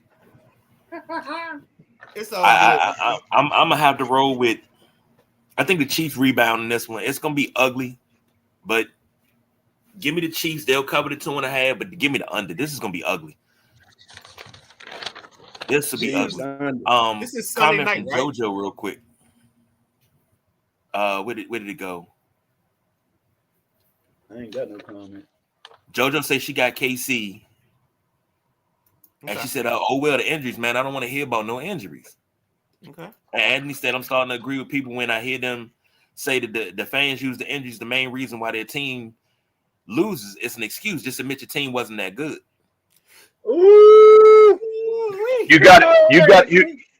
You got to get your players prepared. Their backups. Hey, this is the NFL. Don't blame it on injuries. Next Go man out and up. play. Next man up. Yep, Love it. I agree, Jeff. Next one up, Jaguars versus Seahawks. And I guess what happened there? What happened? Nothing happened. You good? And listen, I might have made a mistake. Is this next game in Jacksonville or Seattle? Yeah, Should be in Seattle based on the way we put the thing up. Okay, it's in Seattle. That's what I thought. Okay. team on the right is the home team. Yes, Same that's thing right. on TV. Okay. I taught my daughter that when she was 6 years old. So if that's the case, I think Mm-hmm. both teams need to give it all that they Right now, got. that's all we got. You know what I'm talking about? The greatest opportunity in the Oh, world. that's to right, shine baby. today. You Let's understand go. that? We don't even know what yesterday got for us. You know what I'm talking about? Because it's already gone. Tomorrow, too far away. What about right now? Who's up, Jack? Huh? Would Hold you on, give Jeff. it all up for me? Oh, right I'm now? sorry. I got you. Let's go then. And the gentleman Jack. Let's go then. Well, you know, Jacksonville came out last week with their big win against Kansas City, and Trevor was breakdancing, and Kansas City defensive tackle was chilling with his hands on his hips while the play was still in motion. That man should be benched for his effort on that fourth down play. What's that cat's name? That Kansas City lineman? Chris Jones. Chris Jones. He should have, Boy, and did no effort. no, he should be fined too. He should be fined. Yeah, that was lazy. So, you know, good job on Jacksonville. Midnight Riders boy, Travis Etienne, fourth leading rusher in the league this year. Brian Thomas, Travis Hunter had a big game and a busy game last week. I want to say Travis played 60-something snaps last week. Mm-hmm. I might be off a little bit. You got linebacker Devin Lloyd for Jacksonville, leading the league in interceptions for a linebacker at 4 picks this year in the first 5 games. But I don't know, man. I feel Trevor Lawrence had a good game last week, but his first 5 games combined, I don't feel have been great. He's got 6 touchdowns, 5 interceptions. That's not protecting the ball. Sam Darnold, he's going to light it up if you let him. Smith and Jigba is the number 2 receiver in the league right now. So Seattle defense is just hawking. They got 13 sacks in their first 5. I got to go Seattle in this one. Jacksonville, you can be up on cloud 9 for what you did to Kansas City, but I don't believe you're a strong 4-1 squad. I think you eked into that. That's the way I see it. I'm going to take Seattle and the under. Jeff, what do you see? Yes, sir. Man, it's a tough game. It's a tough one to pick. This is a tough one to pick. I think Jacksonville's defense is pretty darn good. I really do. You know, they take the ball away, which, you know, limits the number of possessions that they give the opponent. I'm taking Jacksonville on the road. I'm taking Jacksonville in the under. Duval County. Oh, I love it. We got Duval at Seattle, and the pick is on me. You say under, Jeff? Yes, sir. I like Jacksonville in the under. I think, like I said, I think their defense is playing really well. Yeah, they might have limped into 4-1, but they're 4-1, and they're 4-1 for a reason. I think they're a good football team. Turnover. Yeah. What's that? Game, I think. That's what I mean. I mean, a turnover game and low. I do too. Jacksonville in the under. Good job. Amen. Isn't that router? As in the words of Tammy Terrell and Marvin Gaye, ain't no mountain high enough. and I'm going with the Seahawks. I'm going with the over. I believe in what I see from Sam Darnold and this team and Jackson Smith and Jigba it's going to be too much. And then if you can get that running back tandem with Mr. Walker. Hold up, Jeff. You're not used to this. Jeff, hold on. Zach Charbonnet. You got that Charbonnet. It's a thing, baby. I got the Seahawks winning this outright and the overhitting. KG, over to you, baby. Charbonnet. I think the Seahawks take this one. Anthony think this is a push. He don't think either team covers, and it's either going to be a tie or Seattle or Jacksonville winning the game. Okay. That's the amazing take. And JoJo, Hey, just- bench, absolutely not. Jones need to be called out in the film room. Just so you know, I don't know if y'all are watching it, but the Jets are driving, and all they need is a field goal to win the first game. Just under 2 minutes to go. They're at midfield. Don't do that. They're I was gonna pick them last week sucked. And JoJo said, not mad at the Duval pick. I just think home Seattle. I'm gonna take Seattle with this one. I think Sam Darnold's gonna have he's been doing really good this year, and that's really like buried in the headlines. But I think Sam Darnold pulls them out of this one, and they win this game. Give me the Seahawks. They're gonna cover the 1.5, but give me the under. I'm gonna say, call it 17-10. All right, A lot of Ricker's the only empty ones in calorie Duval football. County. A lot of empty calories. Ricker's the only one in Duval County. Next up, you got the Falcons versus the Bills. This is the Sunday night game. Geez, how do I want to do this one? I don't even know what I could do with this one, but hey, That's Monday night or Sunday night? that's a Sunday night. Throwing it over to you, Jack. Okay. Josh Allen's putting up MVP numbers. James Cook, still one of the best running backs in the league. He's a touchdown machine. Dalton Kincaid's the leading receiver on this team. That shows how much of an injury they've had at the wide receiver position. I don't know if Shakur is back. Is Shakur out for the season? I don't know. Anybody know? We gotta double check that. I haven't heard that. Yeah, I haven't either. I just heard Hamlin and Matt Milano's out. That's all I've heard. The defense is doing well in Buffalo, 13 sacks. Atlanta has been up and down. Penix has had his good games and he's had his not so good games. He's not producing that much, in my opinion. He's only got 3 passing touchdowns to go along with 3 interceptions. Bijan Robinson leads the team in rushing and receiving. What are we doing here? This is like the third team that I've talked about that are running backs leading in receiving and rushing. I mean, if you look at the Kansas City team, Patrick Mahomes leads them in rushing. Pacheco ain't doing shit for them, but we're back here at Atlanta and Buffalo. So Drake London he's banged up. His shoulder's hurting, but he's going to try to give it a go today. I take Buffalo to keep rolling, man. I just don't think Atlanta has got enough for Buffalo right this minute. They're missing some defensive players. Atlanta's right tackle's out, so I expect Buffalo to get a few more sacks on that depleted line. I'm going to take Buffalo on the over. You got to take Buffalo on the over, man. They score points. I think Buffalo scores the most points in the league. They're the top 3 offense in the league.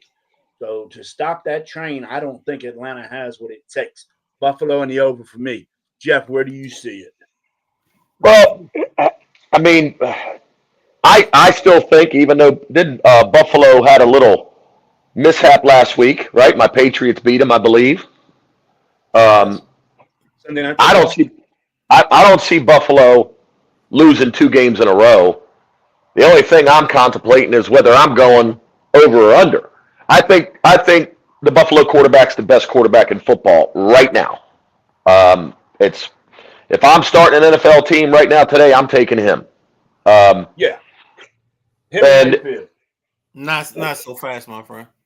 Well, Josh, he's the best quarterback in football. I think, that loss last week woke him up a little bit. I'm taking Buffalo. I just don't see it. I'm torn on whether I'm taking the over or the under. I don't see this being a 30-20 football game. Buffalo. I'm taking Buffalo in the under. Not so I'm taking fast. Buffalo in the under. Got you, Jeff. Yeah, Buffalo in the under. Okay. I like your conviction. I like what you Buffalo say. hasn't hit the under all year. The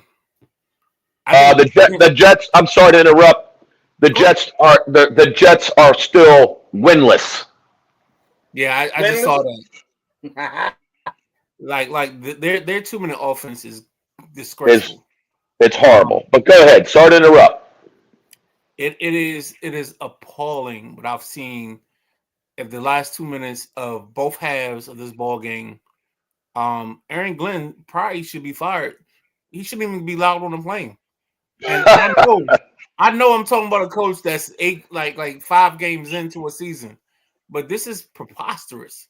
Like the lack of urgency at the end of these halves, and what you're throwing out there as your quarterback.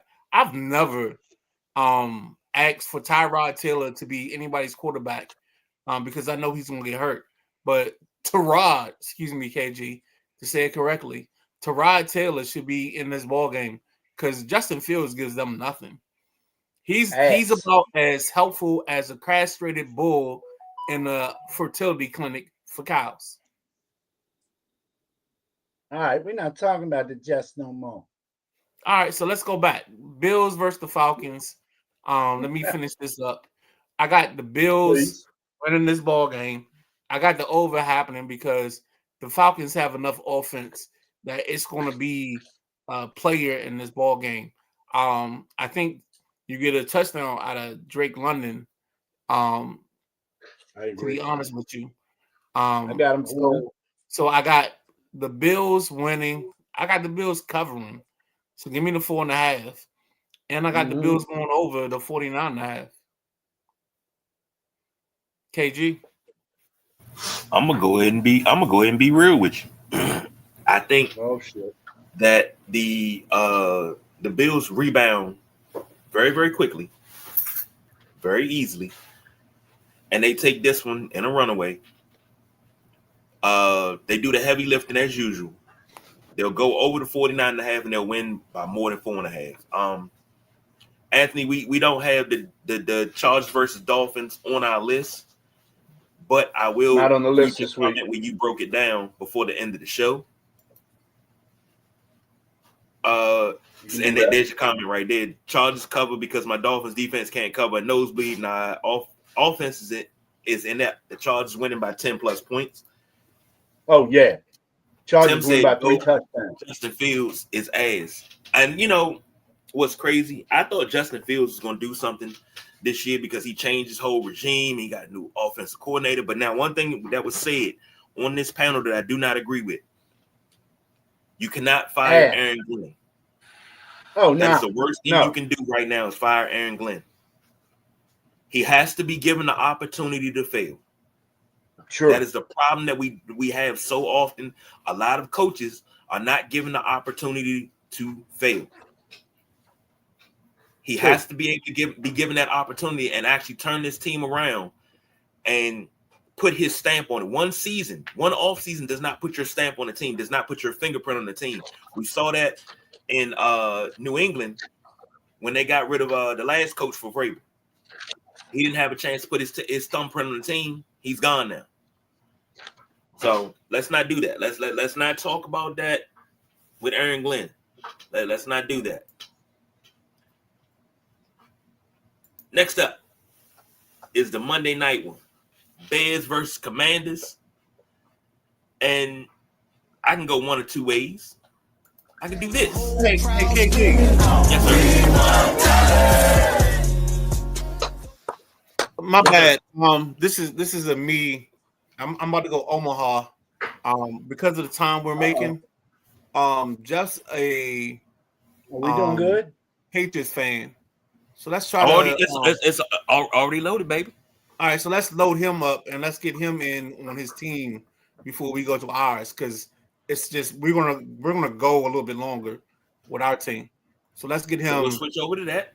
Yeah, let's do We that. got the Saints versus the Patriots. Patriots 3.5 And I point favorites. apologize to Jeff and to Jack. I didn't know we were gonna have time for it, so I wanted to make sure we had time for it before we put it in the schedule. So let's go ahead and knock this I out. already had it loaded. I was already with Short and sweet. Short and sweet. It's a +1. Yeah. you. I don't know what Jeff's got going on, because it sounds like there's some construction or something. I don't know. Jenny hitting him with a pot and pan. Oh, that's not good. But go ahead, Easy, Jack. Jenny, Take it Ricker. away. Easy, Jenny. That's my Jenny. Janai. We used to do that all the time. Man, this Washington Chicago part 2. This time it's in Chi-Town.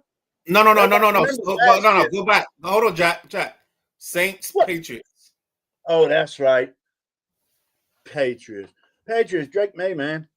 I'm digging it. And what's that young running back they got? Don't they got the Ohio State Travion boy? Henderson. Yeah, Travion. I like Travion. He killed my parlay last week, but I like Travion. And Drake May is slinging it. He really is. And then you got the Saints. Y'all want to, everybody in the comments, okay? All y'all been chiming in about Justin Fields is ass. Well, the Saints quarterback, Spencer Rattler, is ass times 2. I can't believe he's an NFL quarterback. Spencer Rattler is trash. And the Saints got a little defense. That's the only thing I like about them. But I think Drake May and the New England Patriots are going to bury the Saints today. They're going to spank. They're going to beat them by at least 10. But we're going to get an under on this one. I don't see the Saints scoring enough points to get the over, because I put Rattler with 2 interceptions today too. So go ahead and parlay that. Rattler 2 interceptions, Drake May 250 and 2 tutties. I'll take Patriots and the under, guys.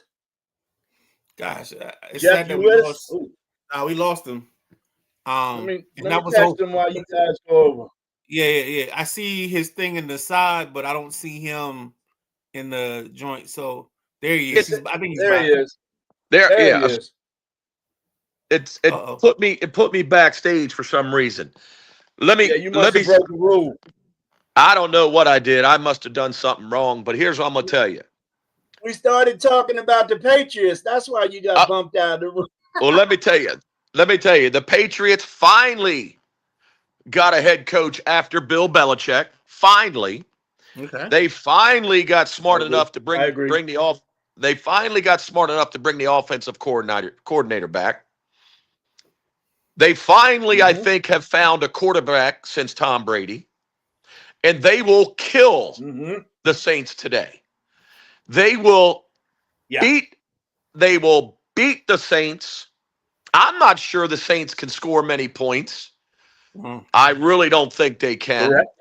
I'm taking the Patriots in the under. And I mean, hell, the Patriots might go over themselves. That's how bad they're going to beat this football team. That's what I said. Drake May, I think, is an up-and-coming quarterback. You've got a head coach that's a defensive mind, and that's why their defense is playing way better. And the offensive coordinator coming back. I say New England big, and I think it's going to go under. All right. Exactly so what I said, Jeff.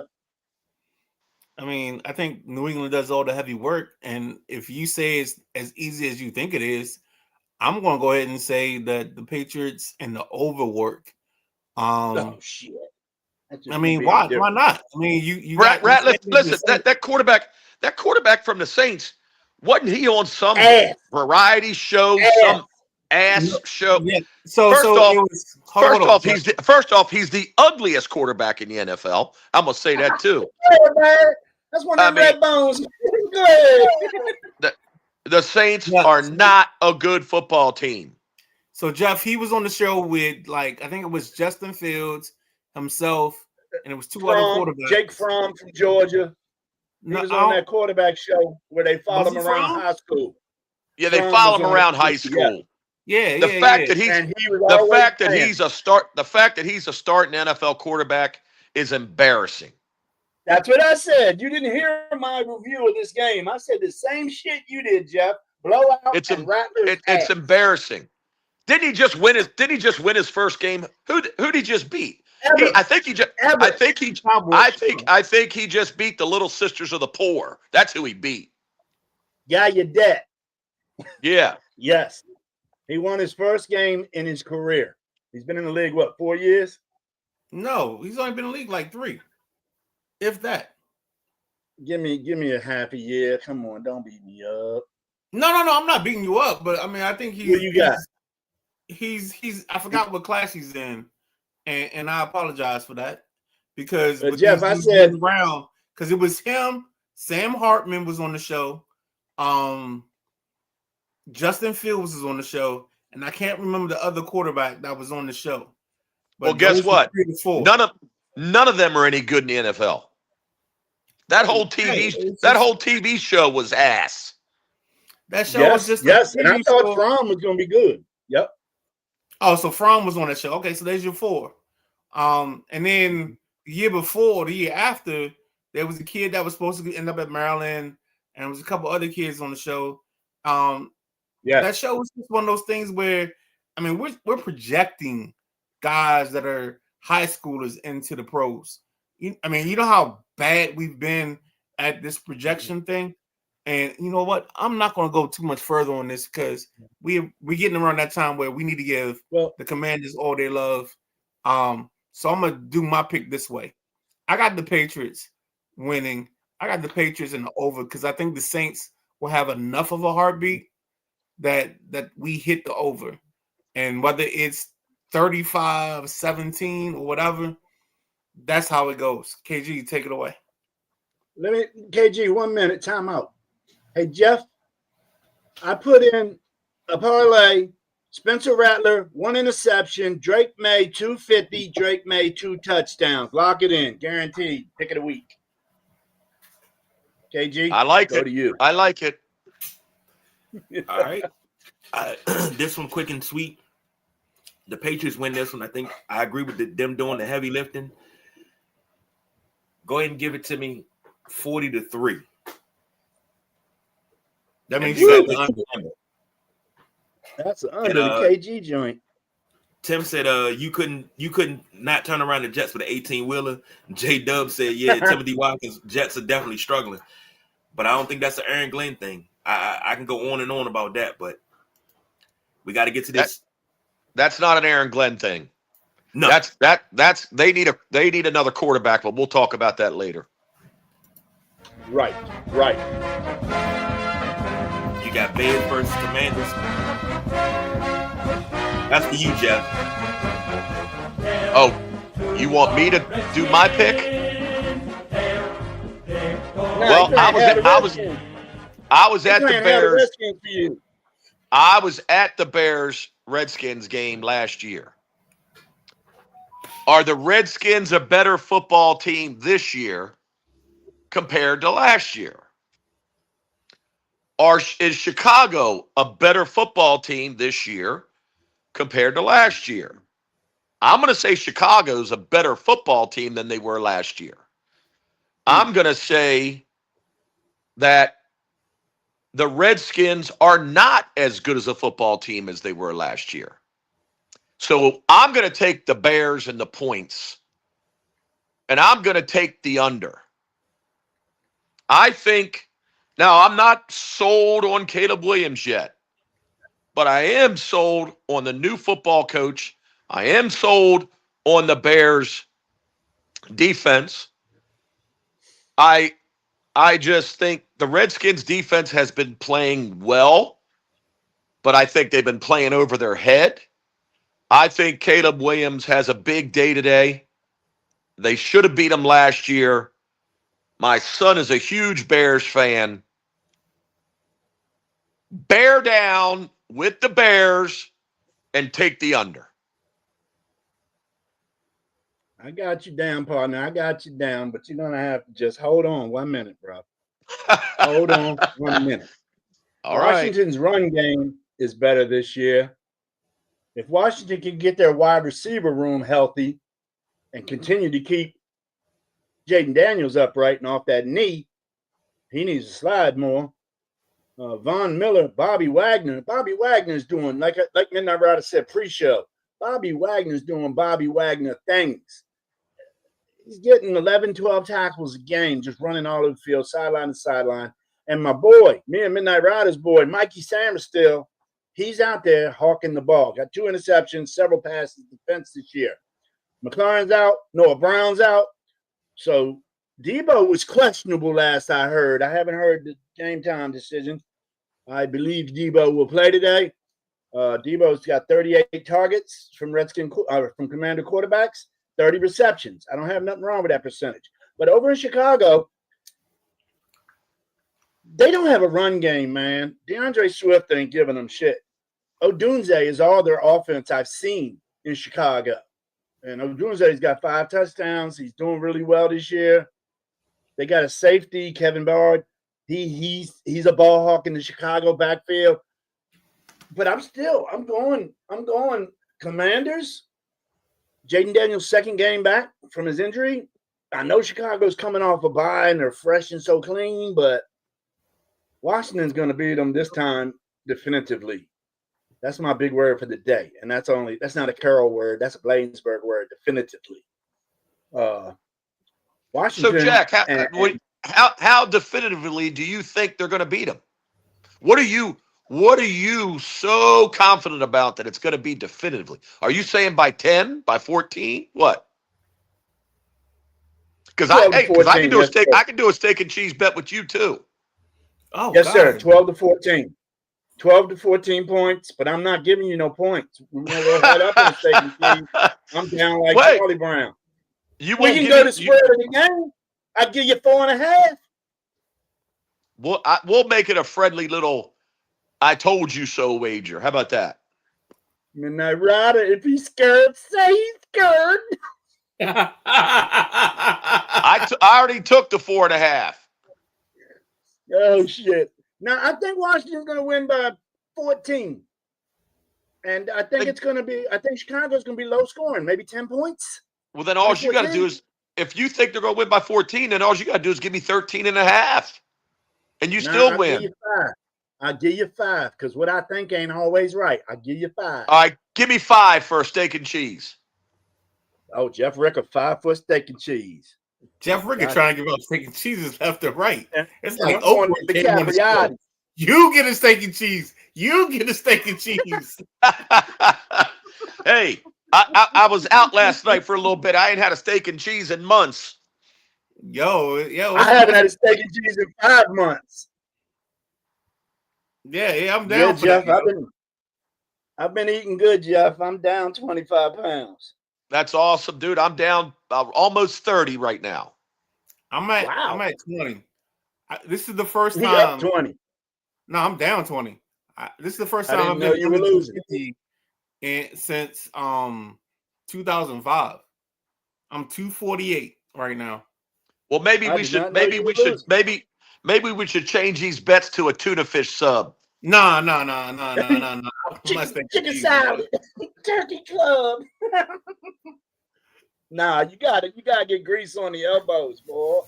And yes, sir. I need that bag to be greasy. Treat yourself every once in a while, but yeah. I said what? Washington in the under. Just so y'all know, if we're doing the steak and cheese bet, all my steak and cheeses have to come from Isles in Arlington, Virginia. Well, I'm not driving to Arlington. Nope. All right, so where do you live, Jeff? I live by Jack. All right, I gotta find a place up there by y'all. When you go get your haircut, you can go to Annapolis. Isn't that right? All right, we can do that. We'll do that. Because we're going to be eating cheesesteaks on Jeff. Thing is, I should just pass those cheesesteaks to KG since I owe him too. No, you can't pass along your cheesesteak bet. The cheesesteak Ain't bet. nobody is the cashed cheesesteak. in. No, they haven't, but still, it don't matter. Hey, it's 12:52. All right. Let's All right. Where we at? let's get Midnight to the- Rider, your What? turn. Hey, Is just so y'all know, I don't know if this is on the list, but the quarterback for the Colts might be out today. He just injured his eye during warmups. Okay. What? That might mess some other stuff up. Real quick, I'm gonna go real quick, KG. So I got the over because I think this is gonna be a shootout. I think Williams will get his. I think this is a like a 30-24 type of situation. I think last week you saw at that there was a moment in the ball game where I felt like Jaden Daniels became Jaden Daniels. So I think this is a 30-24 situation. Go ahead, KG. This is right here, quickly, is going to be the coming out party for this 2025 Commanders team. And Jaden Daniels going to show up and show out. And the Bears are so good. He's going to wind up going 2-0 against Caleb Williams head to head. And we win this one almost as big as we won last week. I'm going to say 24 to, let's call it 24-16. Okay. Coach Powell says Washington wins by 28. The correspondent said, is this the Jenny Craig or Richard Simmons podcast? Hey, Midnight, KG, excuse me. I'm at a loss of words. Well, What are you doing? also, real quick, they just said Debo might not play tomorrow night. I know it's questionable. It's questionable. I think he's going to fight it. I think he's going to stick it out. But KG, what did you Yes, just sir. do? Huh? What did you just do? What you mean? You didn't do your bit. I did not. The Bears are so good. The Thank you, sir. Thank did you. not. Thank you for sparing me from that. Thank you. So we know where to put the money at because I did not do the bit. All right, let's What'd you go. call? What'd you call? Washington the over? Yeah, Washington and the under. Got you. Thank you. And Midnight Rider? I don't even know what else. I think I said Washington or over. Okay. Sorry I didn't put it down. Got you. No, you good. All right, All let's right, rock. quickly. What are you eating today? What you eating? We lost Jeff. Okay. Uh-oh. I'm There doing he is. some Backstage form again. of. There it is. I don't know if I'm doing spaghetti Yeah. or if I'm doing tacos. It's up in the air. So that's my food for the night. But we're gonna have onions and peppers. We're gonna do the whole accoutrement of whatever I'm doing. Go ahead, Jack. Yeah, we had some nice chicken tacos the other day, man. They were nice. Santa Fe chicken tacos. Like I say, I'm on the fins and feathers diet, man. If it ain't got fins and it ain't got feathers, I ain't eating it. So I think I'm gonna have some shrimp today again. My Okay. Sunday shrimp. I love the steamed shrimp. And steamed shrimp are good for you. So you can just knock down a pound of steamed shrimp. Just can't dip it in no butter. You know what I'm saying? But I eat shrimp tacos, shrimp salad, shrimp scampi, shrimp creole. So yeah, I think we're gonna do some shrimps today. Jeff, All right, you got any all right, idea what All you right, and Jen A? Well, Hold up, I'm not Jenny done is- my bit. You and Jenny Jen is A. Jenny is down south at my son's house, so I'm single this weekend, and You want to meet up? my wife made me some salmon before she left, so I'm making myself a nice big fat Cobb salad with salmon in it. I'm having that for dinner. Nice. I might have a little Couple bit of gin and pizza tonic? for lunch. Little bit of pizza for lunch. All right. KG, Let's go big bass close us out. lunch. Well, right now, as we speak, the temperatures dropped, and you know, in this house, when the temperature drop, you know what that means. Chili. The chili get ready to come. Chili. That's that, and Oh, it's right. been kind of cool. Anytime we walk outside and say, "Damn, I should have put a coat on. I should put a jacket on." It was Chili cool time. yesterday. Chili. It's chili time. Now let me So, ask you a question. What do you like to put your chili over? Me personally, I love Cornbread. Cornbread. I got to tell you, there's two things I love: chili over Bobo rice, noodles. Bring. chili over rice, or chili over egg noodles. I've never Yep, had chili yep, over egg noodles. Yep. Yeah, Never had that's that. money. That's And then- money. We are using Krusty's cornbread today. This honey cornbread.